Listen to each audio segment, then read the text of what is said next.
Mega DSC physical education online aspirants అందరికీ కూడా నమస్తే. ఆన్లైన్లో పూర్తి కంటెంట్ని ఆల్రెడీ అప్లోడ్ చేసేసాను.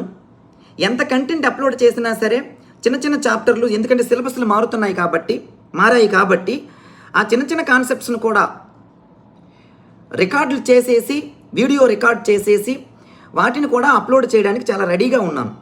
నోటిఫికేషన్ ఇచ్చిన వెంటనే 100కి 100% కంటెంట్ అంతా కూడా మీరు కొన్నటువంటి కోర్సులో అప్లోడ్ చేయడం జరుగుతుంది. ఇప్పుడు ఉన్న పలంగా కంటెంట్ని చెక్ చేసి మీరు పర్చేజ్ చేయండి. నేనేమి బలవంతంగా చెప్పట్లా. ఒక 4-5 కోర్సులు పక్కన పెట్టి ఇందులో ఎవరి కంటెంట్ ఎక్కువ ఉంది, ఎవరు బాగా చెప్తున్నారు, సిలబస్ ప్రకారం ఎవరు చెప్తున్నారు, కొత్త సిలబస్ని ఎవరు డీల్ చేయగలరు అనే విషయాలను మీరు పరిశీలించి విశ్లేషించి పర్చేజ్ చేయమని చెప్తున్నాను. నేను గుడ్డిగా ఎవరిని నమ్మొద్దని చెప్తున్నాను. అలానే ఎవరు ఇవ్వనటువంటి ఒక ఆప్షన్ ఏంటో నేను చెప్తాను చూడండి.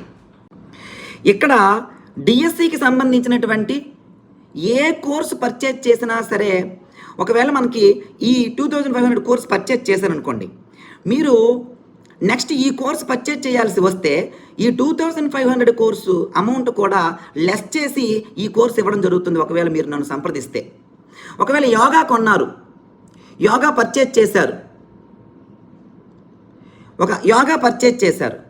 లేదా హిస్టరీ పర్చేజ్ చేశారు, ఈ హిస్టరీ యోగా పర్చేజ్ చేసిన అమౌంట్ కట్ చేసేసి మళ్ళీ ఈ కోర్సు ఒకవేళ తీసుకుంటే ఆ అమౌంట్ కట్ చేయడం జరుగుతుంది. ఇంకా ఒకవేళ ఆఫ్లైన్కి వస్తే ఇక్కడ ఎంత అమౌంట్ అయితే చెల్లించారో ఈ అమౌంట్ కట్ చేసేగా మిగిలిన 1000-2000 రూపాయల మెయింటెనెన్స్ ఉంటుంది. అది మాత్రమే మీరు పే చేయాలి. మిగతా దగ్గరలో ఏం జరుగుతుందంటే, ఆన్లైన్ ఇక్కడ ఎంత అమౌంట్ మీరు పే చేసినా మళ్ళీ ఆఫ్లైన్కి వెళ్ళేటప్పుడు ఆఫ్లైన్లో మళ్ళీ స్పెషల్గా అమౌంట్ కట్టాలి. నేను ఆఫ్లైన్లో ఏ రోజు కూడా ఆన్లైన్ అమౌంట్ కన్నా ఎక్కువ తీసుకోలేదు. ఆన్లైన్ అమౌంట్ని కూడా పరిగణించి మెయింటెనెన్స్ ఫీజు మాత్రమే ఈ రోజు వరకు 2000-3000 తీసుకున్నాను. ఆన్లైన్ అమౌంట్ ఎక్కువ తక్కువ మిగతా వాళ్ళతో పోల్చుకుంటే అంటే అది మీరు డిసైడ్ చేసుకోవాలి.